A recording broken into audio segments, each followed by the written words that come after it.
আমি চলে এসেছি সিনবাদ এক্সপেরিয়েন্স রিসোর্ট অ্যান্ড বিয়ন্ডে, সেন্ট মার্টিনের সেরা রিসোর্ট। অসাধারণ সুন্দর। কি নেই এখানে? আপনি বনের মাঝে থাকতে চান? সুন্দর বন আছে, কেয়া আর সুন্দরী গাছে ঘেরা। আপনি সমুদ্রের ঢেউয়ের শব্দ শুনতে চান? সমুদ্রের গর্জন শুনতে চান? এখানকার কটেজে থাকবেন, 24 ঘন্টা সমুদ্রের গর্জন শুনবেন। আপনি প্রবাল দেখতে চান? আরে প্রবাল দ্বীপে এসেছেন, প্রবাল দেখবেন না? আপনি যে কটেজে বসে থাকবেন, মনে করেন বারান্দায় বসে গল্প করছেন, আপনার সামনে দিয়ে ক্যানেল চলে গিয়েছে।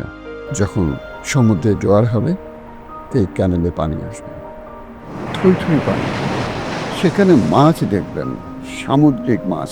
পানি যখন কমে যাবে, ঠিক ভাটার সময় মাছগুলো পড়ে যাবে শুকনো জায়গায়। আপনি ইচ্ছে করলে আপনার কটেজ থেকে নেমে মাছ ধরতে পারবেন, যদি আপনার হাত দিয়ে মাছ ধরার অভ্যাস থাকে। কটেজে শুয়ে থাকবেন, একদম বনের মাঝে, ঘুঘু ডাকছে।